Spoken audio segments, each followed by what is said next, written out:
ẹgbẹ́ akọ́mọlédè àti àṣà Yorùbá Nàìjíríà ẹ̀ka ti ìpínlẹ̀ Èkó darapọ̀ mọ́ ìjọba ìpínlẹ̀ Èkó láti fi ìdí rẹ̀ múlẹ̀ pé COVID-19 tí a tún mọ̀ sí coronavirus kìí ṣe ọ̀rọ̀ àwàdà bẹ́ẹ̀ ni kìí ṣe ọ̀rọ̀ yẹ̀yẹ́ orí ọ̀rọ̀ pọ́nbélé ni láti fòpin sí ìtànkálẹ̀ àrùn yìí. Mọ̀ dájú pé ẹ̀mí rẹ, ti ẹbí rẹ àti ti ará rẹ ó jẹ ìjọba lógún. Nítorí náà, pa gbogbo òfin, ìlànà, àṣẹ tí ìjọba fi lélẹ̀ lórí àìsàn kòró mọ́. Tá bá ń wúkọ́, tá ń sín, ká máa lo ìgbọ́ wà láti dáàbò gbogbo ohunkíhun àjàkálẹ̀ àrùn tá a fojú rí tó lè máa jábọ́ láti ran ẹlòmíràn. Àjùmọ̀ṣe gbogbo wa ní láti tẹ̀lé gbogbo òfin àti ìlànà ìjọba ìpínlẹ̀ Èkó kó lè dára fún wa, fún tèmi àti fún ìwọ. Láti lè dẹ́kun àrùn yìí láàrin wa ní ìpínlẹ̀ Èkó, faṣọ bo imú àti ẹnu rẹ láti dènà ìmísí ẹlòmíràn sí ara rẹ.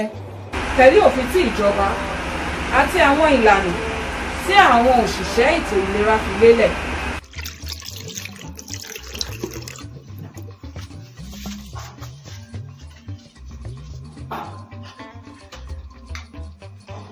Yorùbá bọ̀ wọ́n ní ìmọ́tótó ló lè ṣẹ́gun àrùn gbogbo. ẹgbẹ́ akọ́mọlédè àti àṣà Yorùbá ló ń pe àkíyèsí yìí sí pé kòkòrò àìfojúrí ló ń fa àìsàn coronavirus èyí tí a tún pè ní COVID-19 tó ń da gbogbo àgbáyé láàmú. ẹ jẹ́ ká kíyèsára o torí pé ojú alákàn fi ń sọrí. Ẹ̀yin àwọn ìṣe bí mo ti sọ fún yẹn tún jókòó papọ̀ ni. COVID-19 ẹ má bí mi. Láti dẹ́kun ìtànkálẹ̀ àìsàn yìí, ẹ jẹ́ kí a máa jìnnà rere kí a ta kété síra ní gbogbo ibi tí a bá wà ní ìwọ̀n ẹsẹ̀ bàtà 5. Ẹ jẹ́ kí a gbìyànjú láti tẹ̀lé àṣẹ àwọn elétò ìlera àti àṣẹ ìjọba ìpínlẹ̀ Èkó tó ń pa fún gbogbo àwọn olùgbé Èkó lórí àìsàn COVID-19 àjàkálẹ̀ àrùn tó ń káàkiri gbogbo àgbáyé tó ti wọ̀ ní Èkó yìí. Wọ́n ní ká rí wípé a wà ní ìmọ́tótó.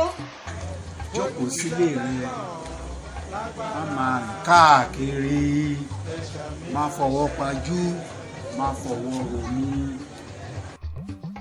Má ṣe ṣe orí kunkun nítorí ìgbọràn sàn ju ẹbọ rírú lọ. Ọwọ́ tàbí dì mọ́ ẹnikẹ́ni lásìkò yìí.